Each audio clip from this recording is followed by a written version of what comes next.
Good evening. It is Monday, December 13th. This is the regular meeting of the Guilford, Connecticut Board of Education. Welcome. We are going to open the meeting with a pledge of allegiance, and I invite you to join us. I pledge allegiance to the flag of the United States of America and to the republic for which it stands, one nation, under God, indivisible, with liberty and justice for all. Master, I failed to ask you if we can add an item for an executive session to discuss pending litigation. Yes, absolutely. So may I request a motion from one of my colleagues to add an executive session to the end of our meeting? So moved. Second. All in favor? Aye. Aye. Terrific. All right. Thank you. I once again want to thank the public who is here joining us for complying with our mask mandate. We will also be, as you can see, wearing masks during this meeting, although when one of us is speaking, we may take it off to make it easier for the viewing public, both in the room and being live streamed or in our live stream audience or television audience to hear us. Folks who come up to the podium who wish to address the board may choose to do that as well. The next item on our agenda is action on the minutes of November 8th, 2021. Is there a motion to approve those minutes? Someone. Second? Okay. Are there any questions or corrections on these minutes, Monday, November 8th? Just under 12.5, liaison to learn board of directors. The third sentence, and he discussed the ASBC scores from Madison. Did they mean the SBAC scores? I believe they made, I had the same correction. I believe that is SBAC. Okay. I'm I figured as assuming. much. SBACs. Yeah. Any other corrections to the November 8th meeting minutes? Okay, hearing none. We have a motion and a second and one correction. All in favor of approving these amended minutes? Aye. Aye. Excellent. Okay, thank you. Next, approval of the meeting minutes from Monday, November 22nd. Is there a motion to approve these minutes? So moved. Second, Second. any comments or corrections on these minutes? I will note that there were a couple of us not able to attend that meeting. So those of us who are not in attendance will need to abstain from approving these minutes. So we have a motion and a second. All in favor of approving these minutes, say aye. Aye. All right. Moira Rader, Kristen Peck, John Del Ventura, Christy Faulkner, Andrew Scretta, and Jennifer Baldwin were at that meeting. Arnold. Arnold. What did I Yeah, just there say? you It go. says Andrew. It says There's a Andrew. correction. Yes, there's a correction. I read it and wasn't thinking clearly. Okay, so we have 6 in favor.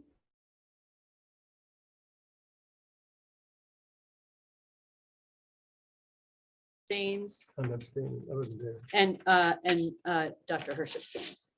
Thank you, just for the minutes. All right, we are at the point in the meeting where we can invite public forum on topics on the board agenda. Is there anyone who wishes to address the board on topics on the board agenda this evening?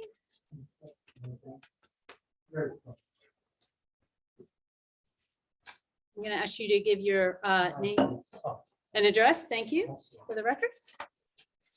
So Bill, my son of Jefferson Brown, first of all, congratulations to all of you. I've read through the book, it's quite tedious. Took me 7 years. I just wanted clarification on public comments. Are we allowed to just ask the questions, but with no answer? Is that correct? So this portion of the meeting is a portion for public forum on topics of the board agenda. Oh, okay. And So I may if- be mistaken because it's part of me. I just wanted clarification before I could speak on it. Right, so, yeah, so I think I can answer that question and clarify both pieces. So this is, again, public forum on topics on the agenda, sorry, easier to understand this way. If in the process of a public comment, someone has a question that's easily answered, we can do that. Okay. And then there is a public questions at the end of the agenda.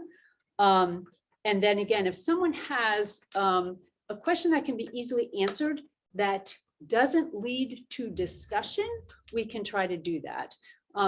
The reason that we need to not get involved in discussion on topics not on the agenda, which means we may not be answering in detail questions at the end of the meeting on topics not on the agenda, is that by statute, boards of education are expected to provide an agenda for what will be discussed at the meeting to the public ahead of the meeting. And in order that the public knows what we're going to be talking about and can participate if they wish.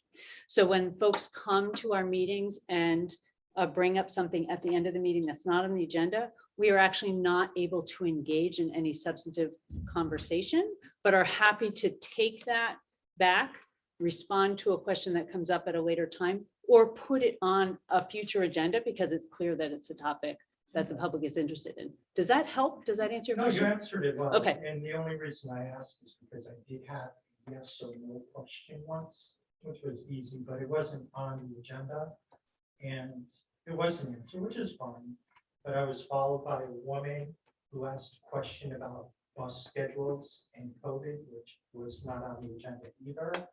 And it got quite a lengthy explanation. So Okay, that caused my confusion. okay. I may not always do things perfectly, but I this is, thank you. This is the intent that we always want to be very careful not to engage in discussion around items not on the agenda because it's not fair to the rest of the public. And that's in fact why we're statutorily obligated to do. Explain that thoroughly. Thank you Okay. very much. Thank you. Anyone else wish to approach the board with topics on the board agenda? All right, thank you. We will now go to review and approval expenditures for the month of November. Dr. Hirsch, I believe you were the approver. Yes. This was discussed in our earlier meeting tonight in the Operations Committee. We have before us the summary of the expenditures. And I'll just point out a couple of things. The expenditures for November were $4,960,628.75. That's representing 37.13% of our budget, compared to 38.43% in 2021 and 35.67 in 2019-20. So we're between those, and this is a normal levels of expenditures over time. Revenue for November 21 was $18,648, which includes $17,550 for magnet school transportation grant and $1,098 for preschool tuition. This is a reimbursement from the state, which comes to us twice a year. For the next 4 or 5 items, salaries, benefits, purchase services, we're all within 1% of our normal expenditure, which makes that a normal distribution. And our tuition costs for special needs students is 5% lower than projected. That's good news, but that can be changed in a matter of just one student. One last thing on that, the transportation budget is up over last year, and the reason for that is that last year we did not have an in-person summer school, so that our costs this year have gone back to normal. Any questions on that particular part of the summary? With regard to the warrants, just a few notes. On page 5, we see two $75,000 expenditures, and that's for the transfer of dollars from our general fund to support the dining services, which had been running in deficit. And this was something that we had been apprised of last meeting. On page 7, you see an expenditure for $10,876 for a physical and therapy trainer. We subcontract physical therapy and training for our athletic teams rather than hiring a full-time person. That's what that cost is. Page 8, something under school outfitters. You'll see 2 lines there under for picnic tables, which looks a little strange, but that's picnic tables that we have purchased to put under the tents at the Leeds and Jones School this past year. And finally, on page 13, we show an $835,000 expenditure to the town of Guilford. That's the monthly payment we pay for medical payments as our share to the city. All right, Dr. Hurst, is that essentially a motion for the approval of expenditures? I ask for such a motion, yes. Excellent. Is there a second? Second, excellent. We did just have an operations committee meeting prior to this meeting where we discussed this financial report and the warrants more extensively and had an opportunity to ask questions. Are there any additional questions or comments from my colleagues at this time? None. All right, so we have a motion and a second. All in favor of approving the financial reports for November 2021. Aye. Excellent. Okay, that is everyone. Thank you so much. We are now at part of the agenda, reporting on any communications. Do any of my colleagues have communications to report on received since our last meeting? All right, go ahead. I have received a communication about an incident at GHS that I believe was handled appropriately by Ms. Chapp. And the person who wrote it to me wanted to just make me aware of that. Wonderful. Okay, terrific. Thank you to our wonderful administration. I did get a couple of follow-up communications asking, we had a commenter at our last meeting noting social studies and science curriculum offerings at Baldwin. We did have a couple of communication following up, and what I can share very briefly is that Mr. Hamill is always watching the schedule and the approach to course offerings at Baldwin Middle School, where they've arrived at for science and social studies has balanced much longer class period times with the quarterly approach to providing these 2 subjects. But we in Guilford Public Schools and each of our principals is always looking at how well that's working. So that will be a continued approach that our administration takes is looking always for the best approach. Dr. Balstraci, I do think it's really important to clarify that at no time was science or social studies instruction reduced to half of what absolutely. it was. So there was a reconstruction of the schedule. There was some increase in math instructional time and some minor decreases in the other areas, but essentially we are offering it in larger chunks rather than in smaller pieces every day. And so there is some interruption to the delivery, but it's not half of what it ever was. We did not reduce science instruction dramatically. And Mr. Hamill did report to the board in a very helpful communication. Yes. That approach has actually been experienced as an improvement in quality and effectiveness in instruction in those subjects. It's really allowed classes to dive in more in depth than they are in shorter periods. So, and one other noteworthy item, I don't know, Dr. Freeman, if you want to touch on something that Mr. Hamill wrote to us, was that since 5th grade in most schools is still considered elementary, that Baldwin kind of sits in a different position, being a 5th and a 6th grade school, so that science is actually taught more in our specific 5th grade than it is in other districts. That is correct. Depending on what reference group you're using as comparison. Yes, that's essentially correct in most cases. Yep. so I do want to thank Mr. Hamill for so quickly responding to that parent's concern. and really allowing board members to be completely up to date on that approach. That was very helpful. Student representatives, wonderful to have you here. Welcome. Turning it over to you. Hey, everyone. So Sean isn't here today, so Lindsay and I will be covering.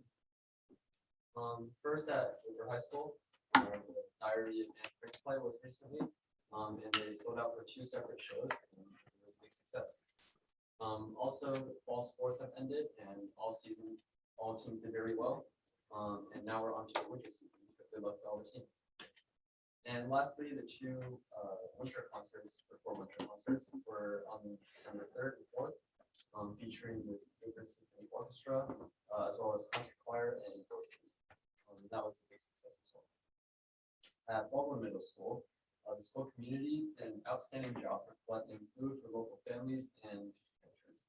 The effort was taken on by the Soccer Club of Guilford, U13 boys soccer team, and the Baldwin Middle School PTA.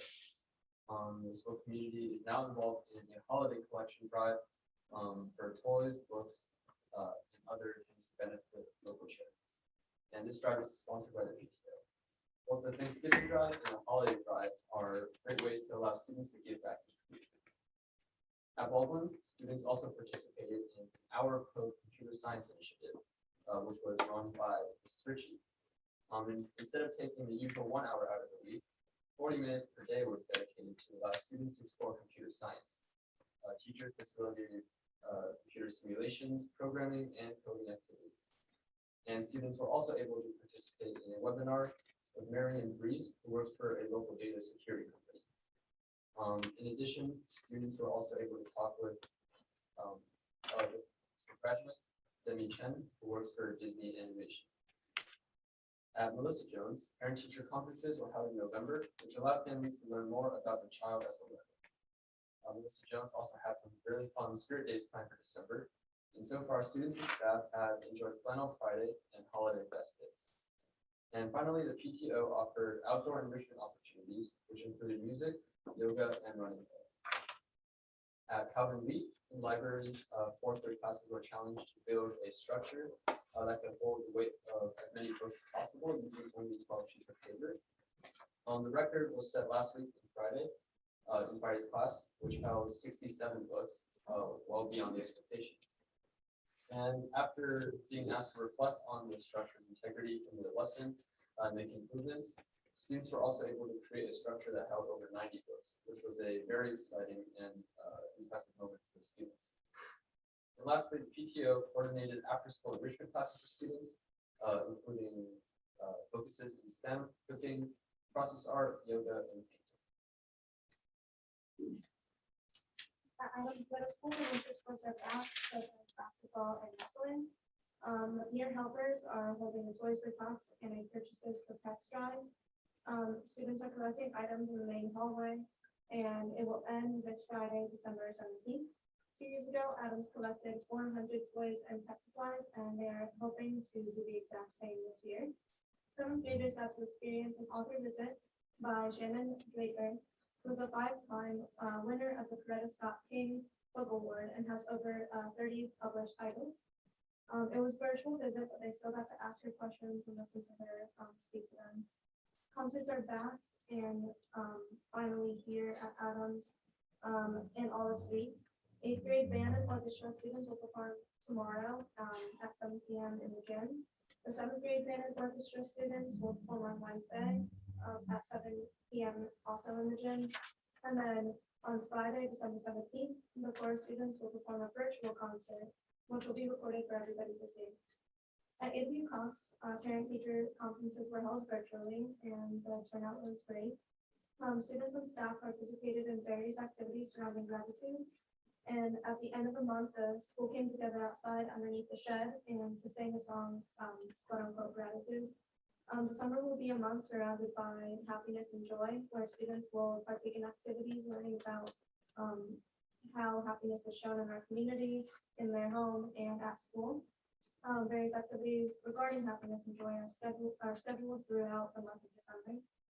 At Guilford Lakes, all grades are continuing to improve in math, where from kindergarten, students are continuing to dig deep into numbers and getting to doubling and where it's a fourth grade, students are continuing to build on multiplication and division.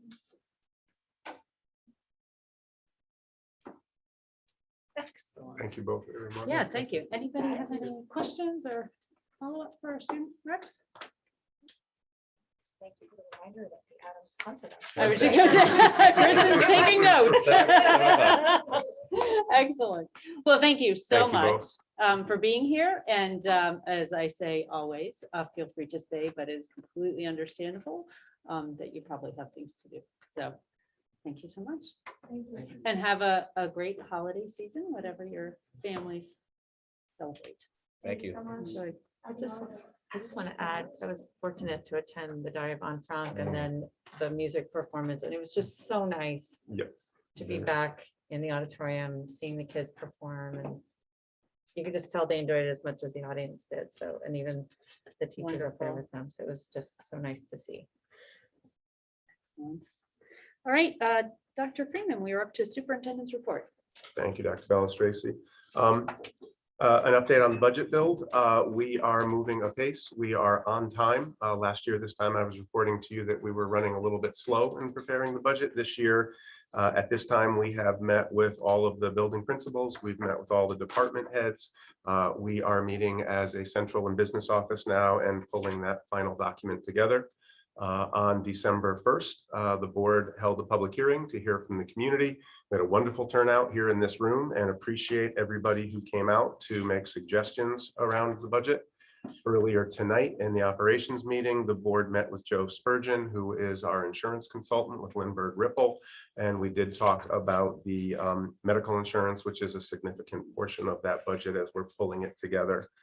Again, we're on pace to have the budget books prepared and ready for delivery to you and to the public in early January. We do have, I believe, one more meeting coming up before the holiday break, and that will be the Board of Education meeting with the Board of Finance for our first fairly informal conversation. As you all are aware, I present the draft that we, the administration, presents to you. You, as the Board of Education, finalizes your budget, which you then present to the Board of Finance. And I've always appreciated the opportunity to meet with the Board of Finance early, just as we meet with the community early in that process. That's the budget update. Any questions? No? All right. One of the things that we can start to do as we dive into this, more deeply dive into the budget season, our administration has been in it for a while, is start, as questions come up, feel free to write them down, feel free to pass them to me. We can start to collect them because we'll want to make sure that everybody's questions get answered as they come in, and then continue to do that through the whole process. Absolutely right. And, Okay. obviously we'll take those begin to come sort of much more quickly once you've actually seen the budget book and the budget proposal. But if you have early questions, we're happy to start collecting and responding to those as well. Okay. We compile them all together just so we can respond to all 9 of you at once for anybody's questions. Excellent. And then around the COVID update, I do need to share that we had a busy weekend this weekend. We processed, I want to say, 6 positive cases over the course of this weekend. That's nearly what we processed in all of last week. Like much of Connecticut and like much of the country, we are beginning to see an uptick in positive cases. The good news is that at Adams in the high school, when we see a positive case, and we conduct contact tracing, that may result in only 1 or 2 students who are quarantined and end up missing school because we have very high vaccine rates at the high school and at Adams. And so most students are not being impacted by quarantine, even when we see those numbers come in, those positive cases come in. At the younger grades, no students in the younger grades have reached the time frame in which they're considered fully vaccinated, although that will be occurring soon. Additionally, I want to speak a little bit about the screen and stay option that I know that the governor has discussed. I know approximately 80% of the school districts in the state are participating in the screen and stay option, and Guilford is one of those districts. Screen and stay applies to non-vaccinated students who may be offered the possibility of continuing to attend class while they are under a full quarantine. There are very strict circumstances under which screen and stay is offered. It is only offered to students who have only been identified as a close contact to another student in a supervised, controlled, and fully masked classroom setting. So that's really narrowly carved, and it only applies to the regular classroom, sort of the academic classroom setting.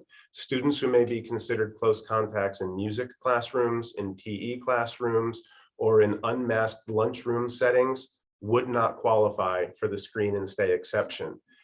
Any student who's a close contact to any positive individual outside of school does not qualify for the close contact, for the screen and stay exception. And I want to be really, really clear. If students are identified to screen and stay, they are still under full quarantine. They are only excused to attend class in school. They should not be going to birthday parties or athletic events. They would not be cleared to participate in any school extracurriculars. You're quarantined, you just have an exception to come to school. So first, I want to remind the community that it's a really narrowly carved exception to begin with. Second, I really want to note that even the opportunities that we offer for that narrow exception here in the Guilford schools are going to be limited. They may be limited by our ability to process contact tracing. So we were contact tracing last night at 9 o'clock on a Sunday evening.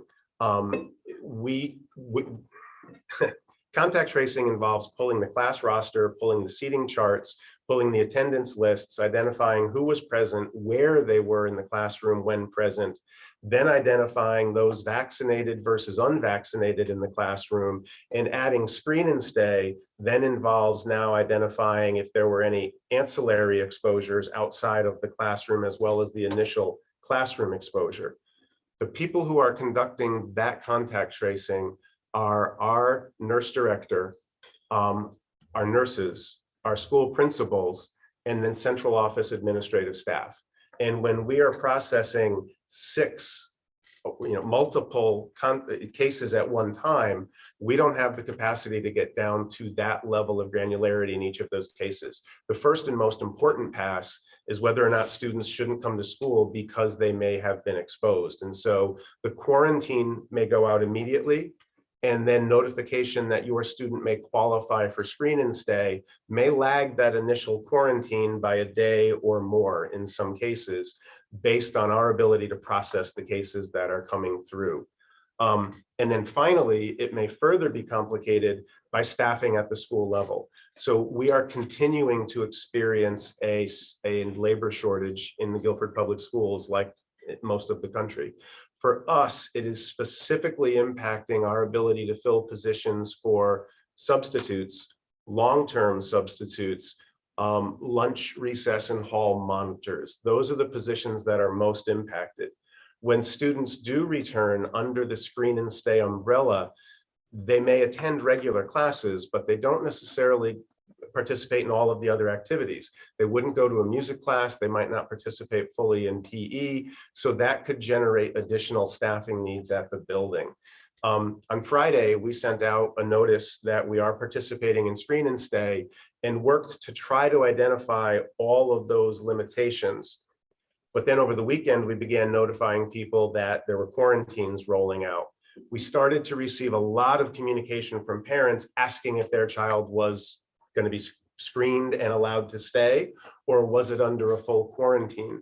So I sent out a follow-up communication today. I think what's most important is that if your child qualifies for the screen and stay option, you will be proactively contacted. Just as last year, when we started saying that we had a case in one building, we would get 50 or 100 communications from people wanting to know if their child was a close contact. So last year, we worked really hard to say, if your child is a close contact, we will reach out and proactively inform you. The version of that this year is that if your child qualifies for a screen and stay exception, we will reach out and inform you as soon as possible. Calling in actually slows the process down, because now those nurses and those principals and those clerical positions are trying to move the work forward and respond to everybody who's asking that question. So I want to I want to clarify the communication that went out Friday and remind everybody that's a really narrowly tailored exception that may not be able to be offered in all cases, and we will let you know when it can be offered. The final qualification to that is that screen and stay is probably not a reasonable response while we are seeing case numbers go up dramatically. Remember, screen and stay allows a non-vaccinated student who was a close contact to a positive case to continue coming into the school. So the most important decision for us will be if we think it is responsible to offer screen and stay in any of those cases.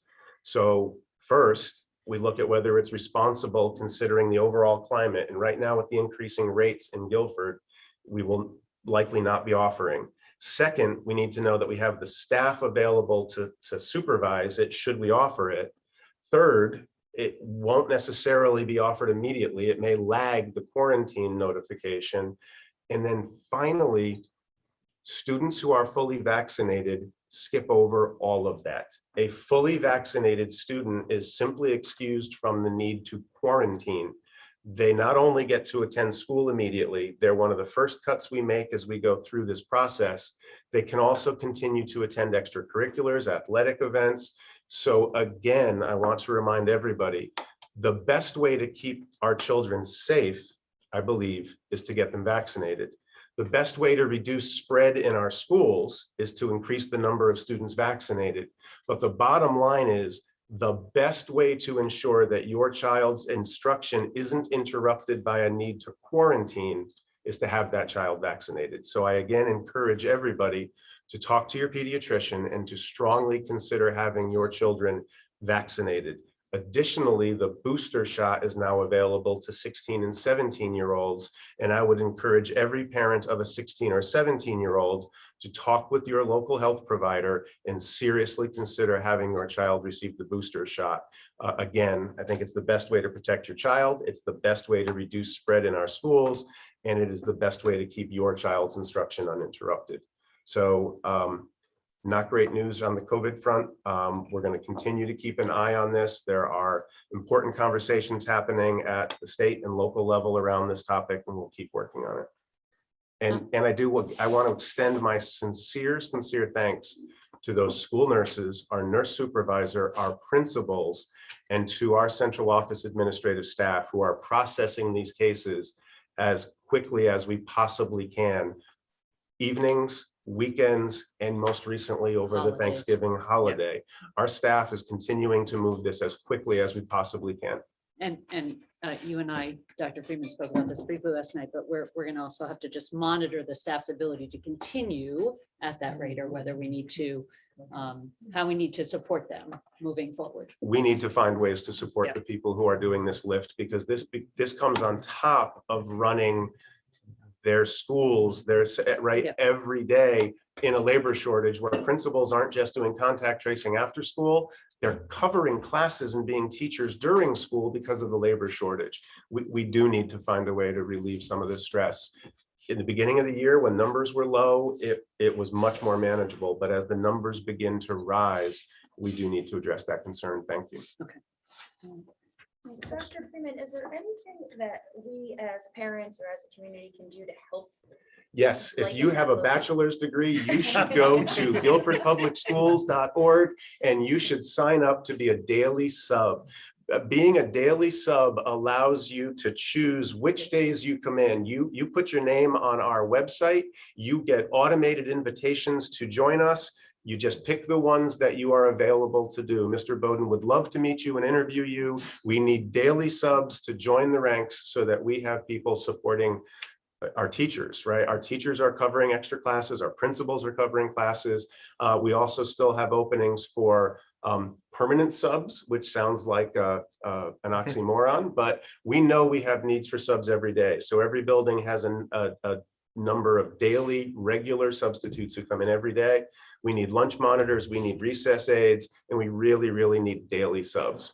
So can you kind of, if people are in the community thinking about maybe doing that and are really nervous because they don't know what that role would entail, like what would the expectation be of somebody who has a bachelor's degree, is willing to be a daily sub? puts themselves on that list, what would the teachers be, or what would the principals be expecting from that person?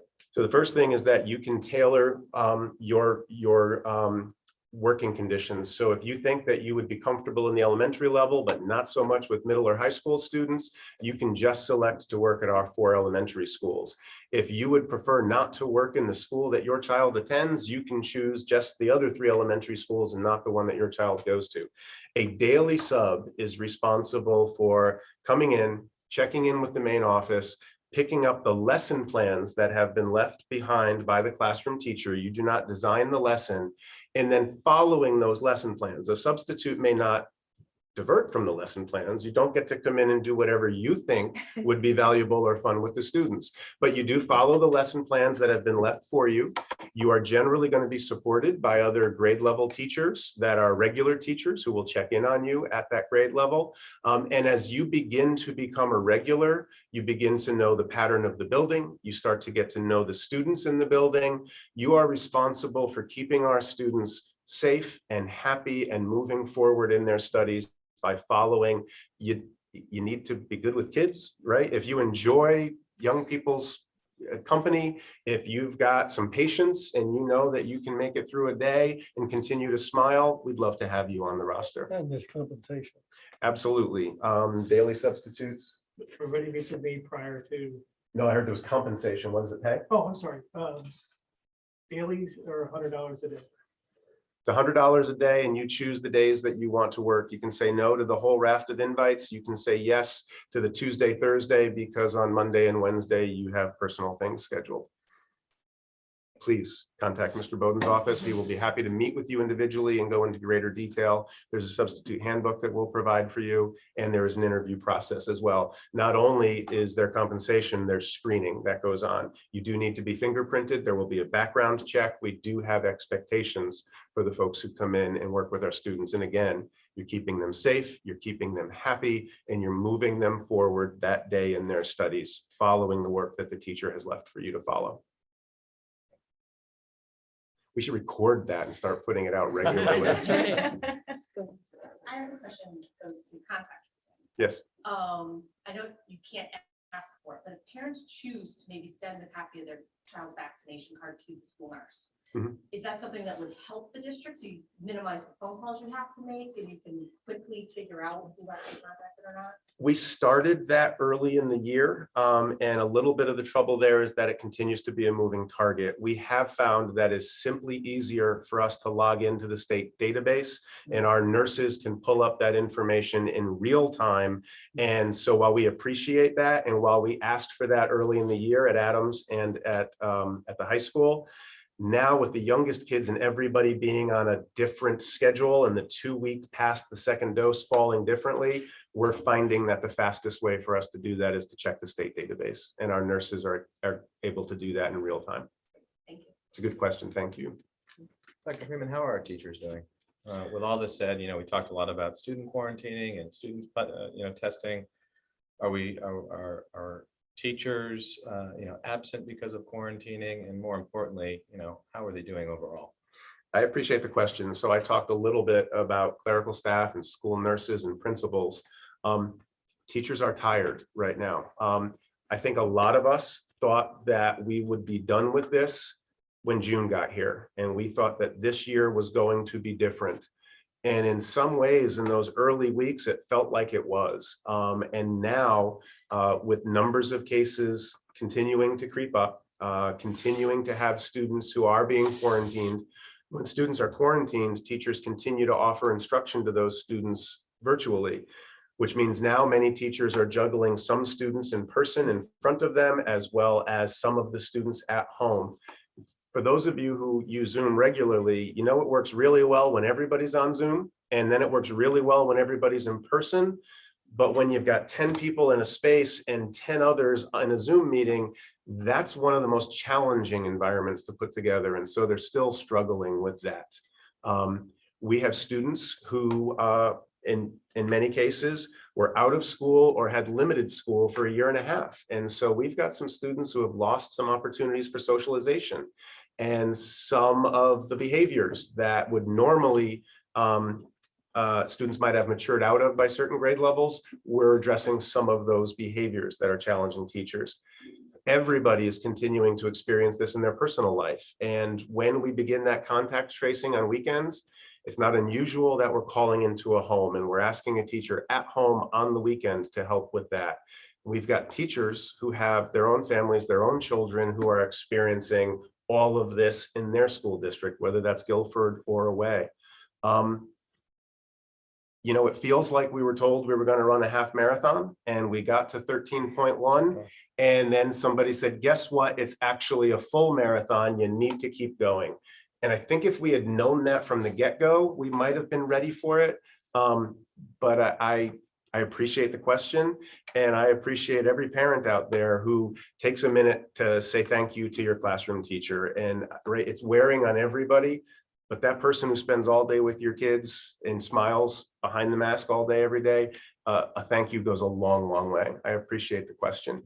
We are beginning to look at some of our plans for the back half of the year around some of the continual adult learning and some of the professional development and some of the expectations that we had built into this year, thinking that this year was going to be a full rebound year, and adjusting some of those expectations and turning some push for growth into support as we continue to get through a challenging time, because we count on the people in the classroom every day. So thank you for the question. Questions or comments for Dr. Freeman? Dr. Freeman, do you think we're going to do any additional clinics for the younger kids? So actually, I had this in my notes and I missed it, but I'm going to thank you for that question too. We were planning on running a Saturday Academy, which is going to be modeled off of the Summer Academy that Dr. Crystal shared with you. Right now, we have posted for the positions associated with that, and we are having trouble generating interest and coming in to work in those positions. The labor shortage and the teacher shortage is hitting the whole state. And so while we were pretty easily able to fill the positions over the summer with teachers who were interested in picking up that additional time, and while I think in a normal year, we would have more interest than we could fit for the teachers who wanted to pick that up. I think to the point, Mr. Delaventura, teachers are tired and people are worn down. And the idea of picking up a Saturday teaching responsibility, even with compensation, is a lot less attractive than it might normally be. People need their time to recoup on the weekends. So we have plans for that. And right now, we're not sure if we will be able to staff it and offer it.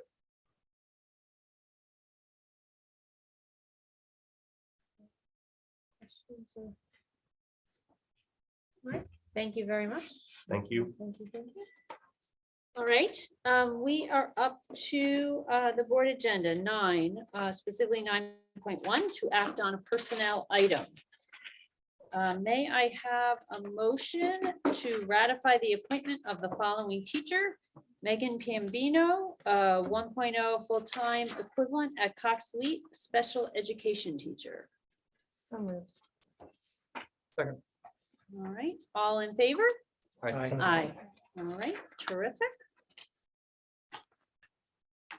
9.2 is to act on the completion of the Melissa Jones roof project. So Mr. Gurnham, our Director of Facilities, has asked to bring this to the board tonight and to request that the Board of Education officially close out the Melissa Jones roof project. This is done because this was a state-funded project, and we are required to close it out. So I'm going to ask for, go ahead. State reimbursed. Sorry. We receive a portion Yes, of those costs and that's an reimbursement. The important- state did not pay for it in its entirety, That is although that an would have been great. important piece of information. So I'm going to ask for a motion to officially close out the Melissa Jones roof project. So moved. Second. All in favor? Aye. Aye. Excellent. you I've for got that. everyone. Okay, terrific. All right. Last month, the Board of Ed meeting, Dr. Freeman brought forward the 2021-2022 district priorities and initiatives We have them listed here in front of us. And are being asked to act on these initiatives tonight. The 3 priorities are as follows. Our schools will be physically and emotionally safe, healthy, equitable, and caring places for learning for students and adults, built upon supportive relationships and positive decision-making. Teaching and learning will be supported by instructionally focused leadership, subject area coaches and specialists, professional learning communities, and diverse instructional resources. And all students will engage in academically rigorous tasks in every class. Instruction will be aligned to content area standards, integrated with the principles of learning, and measured by the ongoing collection of evidence of learning. And the 2022, I believe that's Yeah, a I typo on the apologize for that sheet. typo. 2021, got you an old 2022 initiatives to support these priorities are as follows. Maintain health and hygiene protocols and practices to provide a safe and healthy environment for all students and members of the school community.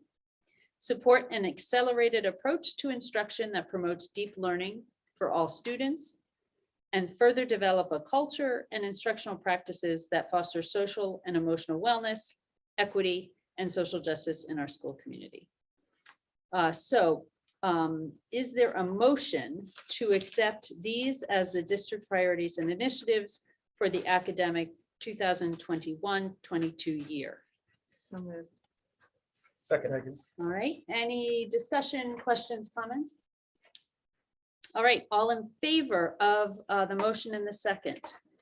Aye. All right. All right, terrific. Thank you. Thank you. Wonderful. All right. We are now being asked to act on, also brought to us at the last meeting as a receive item, the 2022-2023 school calendar drafts. So we were presented last month and are asked to vote on this month one of the 2 drafts. We have draft number 1 and draft number 2. The main difference between these 2 drafts that otherwise share vacation days, professional development days, etc., is that draft number 1 would have the first day of school on Thursday, September 1st, which would occur prior to Labor Day in 2022, and would have the last day of school, which does depend on both calendars on snow days, as June 13th, 2023. Draft number 2, in contrast, would have the first day of school on September 6th, which is the Tuesday following Labor Day, and would end the school year again, dependent on snow days, on June 15th, 2023. So I am going to first open it up for discussion of these 2 drafts. I believe, as I referred to my notes last month, Dr. Freeman, you noted there was a preference, at least among some of the leadership team, for draft number 2. I don't know if you want to speak to that at all. The leadership team would recommend draft number 2. And the only note I would make is that while this year it appears that we will not be able to use remote learning days in response to inclement weather, there's a significant move to ask the legislature to address that. And it appears that the only reason that we can't do it this year is because of an oversight, that it didn't get picked up during the session. So it is likely next year that we will have that opportunity back. And so that last day of school and that 2-day move could be moot if we have the opportunity to draw it. Now, remote learning days wouldn't work in every eventuality, but it could work significantly so that you don't push beyond that last week, out of that week into the next, even with the last day scheduled to be a Thursday. Right. So graduation doesn't become this moving target. It Right. might make life a lot more predictable Oh, yeah. for staff, graduation, and families who plan vacation, family and staff who plan vacations, right? If you look at the whole calendar, we're asking everybody to hold all the way through pretty much the 28th or 29th Right. and not make any plans, because you never know what winter's going to hold. So it could make things a lot more predictable for a lot of people. So I just want to open up to discussion. Anybody have thoughts on a prior to Labor Day start or a post Labor Day start? I believe in the last couple of years, we've moved to the post Labor Day start, correct? I Mhm. think When the it last- falls this early, we certainly have, Yes, yes. I know in the last 2 or 3 years we've done that. Okay. And like you said, and how does that align? Not that it really matters too much with the other, but how are we aligning with other towns and other districts? The meat of the schedule, which would be the professional development days, particularly the March Professional Development Day, and then the vacations that fall both in April and December, they align with the regional template. The first day of school always has swing in it because districts have a different number of those professional development days. I think you'd probably see a fair split, but again, with it falling so early this year, you're going to see a number of school districts starting on the 6th. That won't be an unusual calendar this year. And I noticed that you noticed June 19th is Juneteenth, so that is now a federal holiday. So that will be recognized regardless of, if we get pushed out because of snow. It is noted there that if the weather does push us out, we do not plan on scheduling for that Monday. We would plan a makeup day, on Friday the 16th and on Tuesday the 20th, but we would avoid June the 19th as a makeup day if necessary. But again, it could be moot depending on what action is taken around snow days. And also to reiterate, we are talking about a difference of 5 days on the start, but only 2 days on the back end. Yep. Right, because of the Labor Day holiday and that. Right. Dr. Freeman, does when we start have any influence over fall sports? Like, are coaches allowed to run like preseason whenever they choose to start it, or does it have something to do with when the first day of school So begins? no, so there is there are CIAC guidelines that may be different individually for different sports, but there are very clear guidelines around individual practice, students coming together and participating in what might be identified as captain's practices and when coaches may be able to make contact. And no, the first day of school doesn't impact that. CIAC sets that for the fall season. Okay, so they would actually pick a particular, they'll say August 21st is when you can start getting together. It won't be 2 Yeah. weeks before the first day of school. Yeah, we don't put any of our teams at an advantage or disadvantage based on when we decide to start school. Okay. Any other questions? I think the best approach here is to entertain a motion from someone for one of the drafts and then allow the board to vote on that motion. If it carries, that's the draft that the board will have voted on, and if it doesn't carry, then we will have to create another motion. Go ahead. A motion to accept draft number 2. Second, Any further conversation about that motion? Okay, all in favor of accepting draft number 2, please raise your hand. Looks like we have a unanimous vote for draft number 2. Thank you very much. All right, And all of your other calendar items align to both calendar drafts, so it won't affect any following decisions that you make. okay. Wonderful, thank you. All right, 9.5 is to act on the Board of Ed meeting calendar draft. So again, this was a receive item, as will be the next item, which is the committee meeting schedule. So we will first be voting on the regular meeting schedule. These are our full board meetings, which are generally scheduled for the second Monday of the month, although we'll note on this calendar 2 exceptions: an additional meeting at the end of January for the public forum and a holiday, and identifies the workshop meetings as generally the 4th Monday of the month, although we do not meet for workshops over the summer or in the month of December. And important to note that while the board is required to identify these meetings going out, the board has the ability to cancel a meeting, add additional special meetings, which is usually what you do, or change the date of a meeting with appropriate notice to the community. So is there a motion to approve this Board of Ed meeting calendar, noting that we can add meetings or change as necessary? So moved. Second. All in favor? Aye. Aye. All right, thank you. I'm saying, can we change change it? I Valentine's just saw Day? that. I meant before we voted, in all seriousness. Come I on. you saw wanna I have spend it with spent a the lot of board? Come on. Valentine's Day with boards. We spent a lot of time together. I'm thinking of my children. but that's other-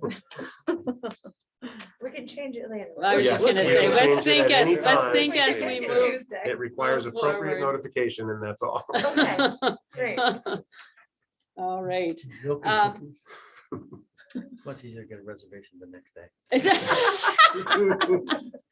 Oh, yes, Lots of there good we tables on go. the 15th. That's right. We'll get everyone's leftovers on the 15th. Okay, we're gonna now request it to act on 2022 Board of Ed Operations Committee, Curriculum Instruction and Assessment Committee, and Policy Committee meeting calendar drafts.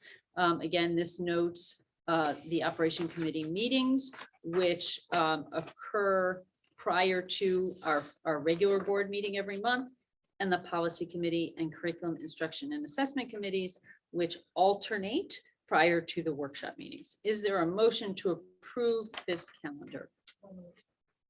Second. All in favor? Aye. Aye. All right, excellent, that's everyone, thank you. Okay, I am now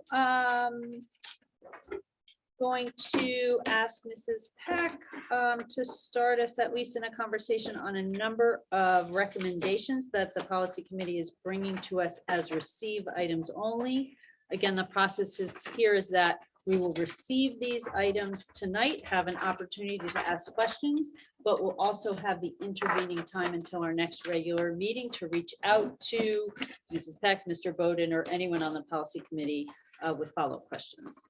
Okay, so we are bringing forward today for everybody's review a handful of policies recommended from the state in keeping with executive orders from Governor Lamont, specifically regarding COVID regulations. So some of these may wind up being moot. They may change before we even vote on them, although it's not necessarily looking as likely as perhaps it was at the policy meeting. So I think this is something everybody can read through. It has to do with staffing. It has to do with face coverings. Jason, what else would you like to add regarding the policies themselves? By nature of how the board's policy manual is set up, you'll see there are 5 items that are on this agenda for us to review. There essentially is 2. There are redundancies built in based on the intended audience of the policy. So you'll see, just to point out that face masks and coverings, there's a new policy related to students, and then subsequently our certified staff, and then our uncertified or non-certified staff. The difference in the new policy related to vaccinations, which follows the governor's executive order, only pertains to our personnel, not students. So you'll see that those are redundant as well, just split by job status or job type or classification.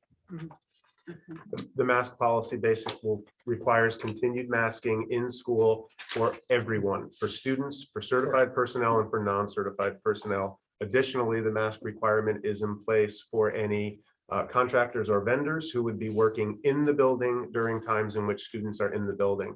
So a roofer working on the roof would not have to be masked, but a vendor working inside the building with students would be required to be masked as well. This is tied to the executive powers and the state mandate. All right, so again, we have 3 new policies, 5910, 4117, and 4217. Face masks and coverings, as Mr. Bowden explained, 1 for students, 1 for personnel certified, and 1 for personnel non-certified. And then 2 new policies, 4121 and 4221, required COVID-19 vaccinations, 1 for personnel certified and 1 for personnel non-certified. And these bring us into compliance with the state mandate. We are not asking for anything additionally to what is being required of all school employees at the state level. Okay, terrific. Does anybody have any questions at this moment for Mrs. Peck, Mr. Bowden, or the policy committee? All right, so I encourage all my colleagues to read through these carefully. Mrs. Peck, is it reasonable to offer you as someone we can turn to if we have questions before next meeting? Sure, that sounds great. Excellent. And then we will, these will likely be on our agenda to accept or act on at the next meeting. That's exactly right. Thank you. Terrific. Thank you. Thank you. All right, up to number 10 on the agenda, reports of committees. The policy committee, you may not have anything else to add after that. Mrs. Peck, is there anything else that the policy committee wants to report on?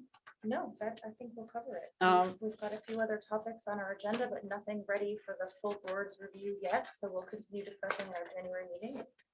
And we don't need to get into February. Okay, all righty.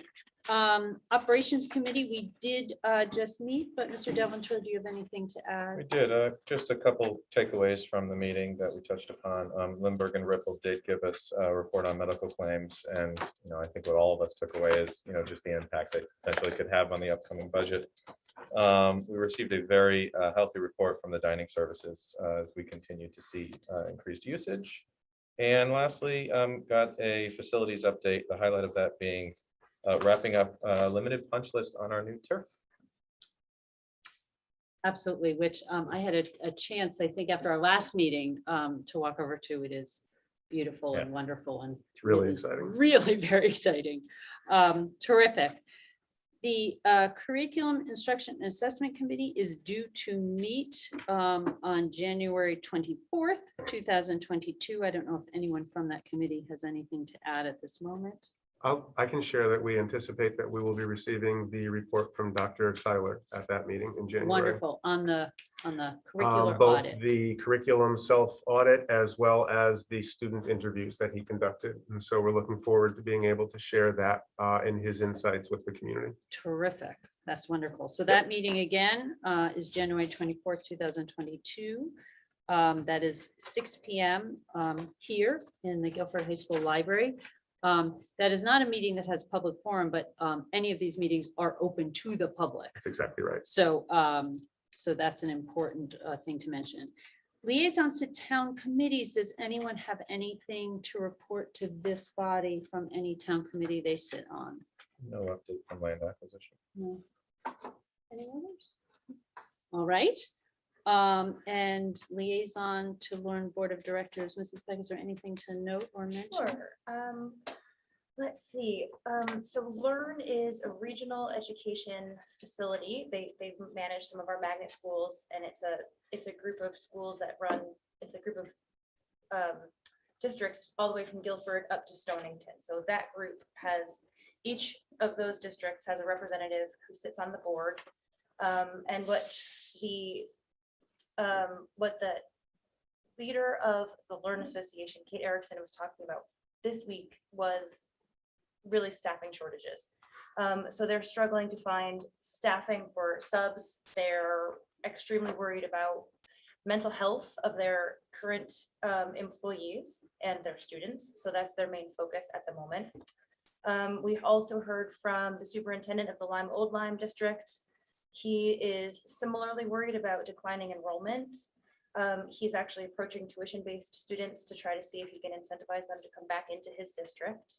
And he is hiring a marketing director for outreach to try to incentivize other folks to perhaps join the Old Lyme district. Dr. Erickson is also working to approach the state legislators for funding. They get very little funding, particularly in the pre-K area. So they're trying to increase the funding that they can get for magnet schools. So it was a little bit bleak. They're struggling quite a bit with mental health and with personnel, but really still providing a fabulous service to the general community and to smaller districts that might not have mental health support and might not have technological support. So they really act as a very helpful board and a very helpful organization for many of those smaller districts. And that's it. Thank you. And I want to take an opportunity, I haven't done this in a while, to thank you, Kristen, for being the Board of Ed member who is committed to going to these meetings every month. I think 2 or 3 years ago, we tried to rotate through board members She's stuck now. to get to, that's right, she's like that, to get to this meeting. Well, but it really provides a consistency and and really allows us, I feel like I get more information than I have in a long time. So I really appreciate you doing that. Okay, we are now up to the portion of our meeting to entertain public questions. These do not have to be related to the board agenda. We generally ask people to limit to 4 minutes. This is especially effective if we have lots of people who want to speak. Mr. Mitchell, should I also be paying attention to you at any point if anyone is on? No. No. Okay. So is there anyone here who would like to address the board? If so, please feel free to come up to the podium, provide your name and address for the minutes. Anyone? Oh, okay. No, please.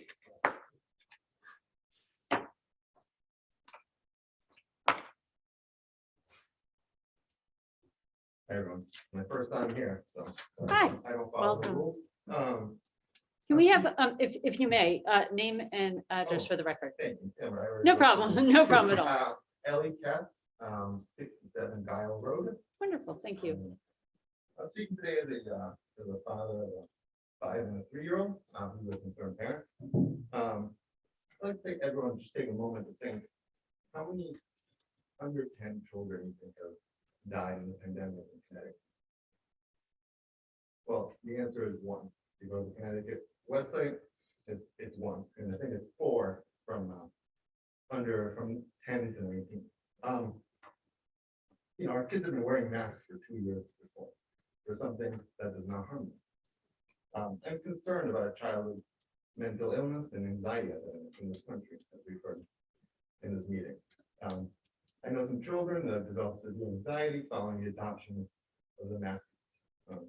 My kindergartner, can't hear his teacher and students, and he's constantly reminded, not to touch other children. Schools shouldn't look so different from the community. At play dates, Halloween parties, the vast majority are not wearing masks at this point. Dr. Freeman, in August, I think you said you were looking forward to seeing smiling faces very soon. Well, it's 5 months later now. And, I would really appreciate it that when the Connecticut mask mandate ends, Guilford would seriously consider following and dropping the mask mandate. Thank you very much. Okay, thank you. Thank you. Is there anyone else who would like to address the board this evening?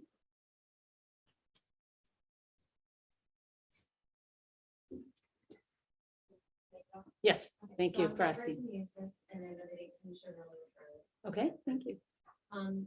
Originally, I was coming up here to discuss the history and the science of the law.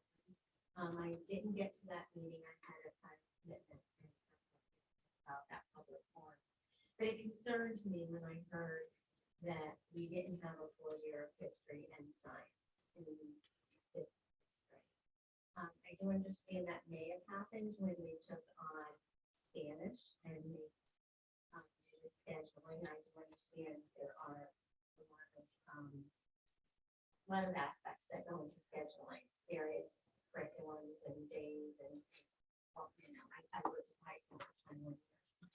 I just wanted to say that I feel it's vitally important to have a full year of history and science at that level. And if there's any way we might be able to find out what other schools in the state are doing to continue that. I do understand you're teaching it more than a quarter of a year, because I just heard that earlier. But that does concern me. I think that the core subjects are, we're lacking in the world in science, our students. And, our students aren't doing that well, even when they graduate college, with knowing much about our history. So it really does concern me, and I wanted to speak to that. And also, I don't expect an answer to this, but there are people and there are, children, students who did get COVID and may have natural immunity. And I think it's important for the state and for the schools to also acknowledge if someone didn't get vaccinated, that they might have some natural immunity. And maybe if they can have a test to find out what that level of immunity is, and then maybe, they can use that rather than having to have this self-screening or, not really sure about what you're talking about. And I also do feel it's detrimental to our students to be wearing masks. I know our governor has emergency powers and, seems to be mandating this as much as possible. But it really disturbed me when my 13-month-old granddaughter went in my pocketbook one day and found masks and was trying to put it on. And I just think it's really disturbing. So I'm glad I got to acknowledge what you said, and I think it's important for us to think about all these issues. All right, Thank you. Thank you.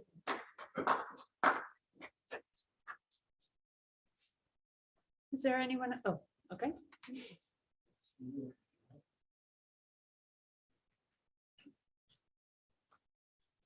Promises to use this class.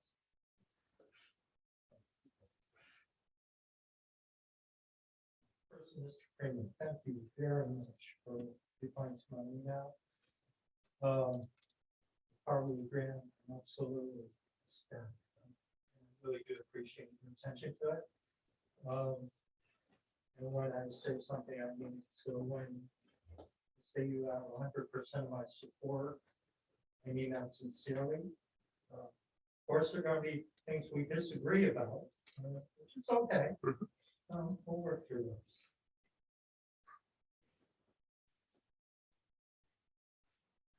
Okay.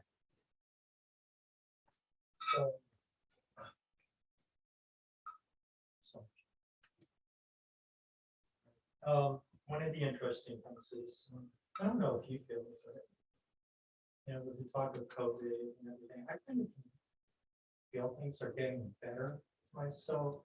Feel more at ease than I have in a while. That things are settling down a little bit. Maybe it's just us all coming to terms with everything that's happened over the past couple of years.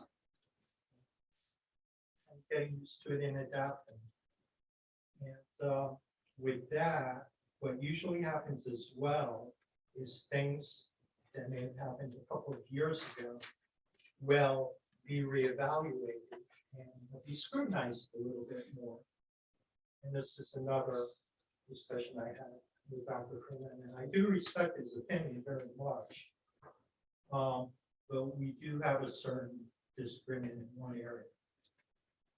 A lot of the stuff is based on Kenny's work. I know that CRT is not, I'm not saying it is. But he's facing a lot of scrutiny now, and I have a lot of recent information, very recent, within the past couple of months. I hope you don't blush, Dr. Freeman, but you're mentioned in a couple of these articles. The first one, you're not. It's about Henry.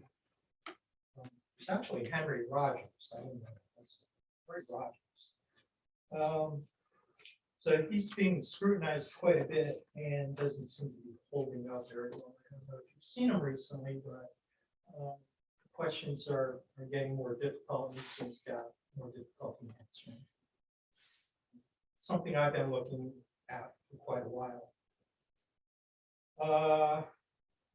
He stated recently, when he sees racial disparities, he sees racism. And that's to the exclusion of any other explanation. He just has one. And I find that hard to explain, frankly. There's explanations for everything. If you look at something, there's multiple reasons why people fail and don't accomplish as much as others. But that's his answer. And he was asked to define the word racism. This is his definition. A collection of racist policies that lead to racial inequity and that are substantiated by racist ideas. I've never heard a definition quite like that before. He's using the word racism to describe racism 3 different times in the same sentence. The life of racism cannot be separated from the life of capitalism. In order to be truly anti-racist, you also have to be anti-capitalist. That's direct quotes quotes from Kenny. Nothing I'm saying to any of you tonight is from me. These are all direct quotes straight from his mouth. I find that highly disturbing as well. If you're going to dismantle capitalism, what do you want to replace it with? He doesn't say. He charges $20,000 an hour for virtual presentations. That sounds like capitalism to me. He wrote an anti-racist baby book, which to me just sounds idiotic. I don't believe babies are racist. He accepts millions of dollars from tech and pharmaceutical companies. He believes in defunding the police. He's an open advocate of race-based discrimination, arguing that the only remedy to past discrimination is present discrimination. Even worse, he has proposed a federal Department of Anti-Racism unaccountable to voters or legislatures. With that, they have the power to suppress racist ideas, to nullify or abolish any law at any level. There's one word for that. That's called totalitarianism. Kennedy finds himself on the defensive recently when he's questioned about these things. They claim that critical race theory was foundational to his work. This is from the Manhattan Institute. This is Guilford. This is what are they learning? It's a national site. It's not local. The title is Social Justice and Equity Pushed on Children Small Town Guilford. Culturally responsive teaching and social justice and equity are code words used by the current Guilford, Connecticut Board of Education. Tell me who that's and the superintendent. Therefore, our children are responsible. This is a quote. I think it's you got the opinion. Therefore, our children are responsible for their own participation in our local, national, and global communities as they emerge into adulthood. Now, when you look at all these things, you may have, I'll have to investigate it more, but specifically, you may be violating the Equal Rights Act and the Civil Rights Act of 1964. Superintendent of Guilford Public Schools, this is also from what I learned. The title of superintendent of school is to educate Guilford on its whiteness. I don't know, and I can't comment on that. I don't know what that means. The superintendent of Guilford Public Schools, Paul Freeman, has found a convenient loophole. Even though he can escape scrutiny by claiming CRT is not in our current curriculum, he boasts that our school policy allows our teachers to use their own choices of supplemental resources and to ensure that his goal of the last 3 years to educate Guilford on his whiteness is achieved. It goes into the purchase of the books, which I don't want to reiterate. Mr. Mazzano, I'm so sorry to interrupt. I'm going to ask if you have a comment or a question for do. the board, please. Yeah. You've reached This the would end be of your time comment. limit. Yeah, this would be fine. This is the final statement. When pressed on the topic, Dr. Freeman's statement is our teachers will most likely be assigning this book to our students who require reading. And here's the problem. And this is a question for the board. I do believe that the teachers are inserting this. There's not a class called CRT.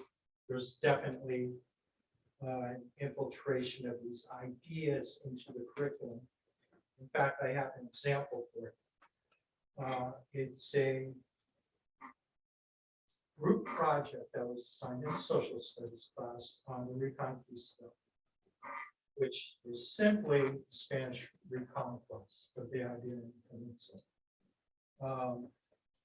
Muslims occupied it, and the Spanish were just basically reclaiming territory that had been occupied by the Muslims. The part where it gets a little bit disturbing is in the sentence where it said, the Reconquista lasted for centuries and ended in 1492. This year may seem very familiar because this is the year that Columbus set sail from Spain. indicating that the battle was won by Christians. In fact, this may relate to why Columbus had treated the Native Americans so poorly. I can't find any historical basis for that. All the Christians were used to having to cleanse all other religions. Mr. Marzano, if you have a question about something that has been taught in your child's classroom, I The didn't say avenue- where it was taught, but it was okay, well, taught the there. avenue would be to reach out to the teacher. We are not going to be able to determine a particular lesson at this time. So again, I'm going to ask you if you have a comment or question No, I don't to disagree. pose it now, and then I'll give another member of the public a chance to No, speak. Ms. Foster, I don't. I really don't have a question. on it. I just want the board to understand. I'm not pointing blame. I'm a teacher reprimanded students. That's not the point. The point is that this is an example. I just want you to think about it. I don't think any of you would agree that it's popular or appropriate to say that Christians were used to having friends with religions. So I just use it as an example of something to think about. I know you think everything here is great. There are 3,000 parents who tell me otherwise. I made a promise that I would listen to them and speak to them. And I think you'd be really upset if you knew how many parents just came to me and said, you know what I tell my son and daughter? I tell them to put their head down, do what they're told in class, and do what the teacher says so you get a good grade. Because I don't want to replace, and I think that's sad. Kids aren't happy. I want them to be happy. I want them to read beautiful things. I don't want poetry that's upsetting, like Elizabeth. Okay, Assadale. Mr. Marzano, you have taken well past your 4 minutes. So I'm going to ask you to wrap it up, please. Okay, I'll wrap it up, but a little beauty, a little happiness, a little kindness, not all this downer stuff. I think would go a long way. So please, as board, consider what I'm saying. I'd be happy to speak with any of you and share this information. It's all factual. I haven't written any of it. And, as a board, you look out for us. We trust you with them every day. And I really would appreciate if you would consider perhaps meeting with some people who have a different point of view, not really to dismantle anything, but perhaps to come to some sort of middle ground where everybody can come to this school and feel, like you say, you're looking for, and I do believe you want everyone to feel accepted. Okay, And thank so you. do I. All right, So thank you for your comments. Is there anyone else who would like to address the board this evening? All right, I am seeing no other people interested in coming up. We are coming to the end of our regular meeting. We do have an executive session as part of the meeting tonight, added per Board of Ed vote. So I am going to, in a moment, ask for a motion to allow us to go into executive session. We'll vote on that. We will hold the executive session.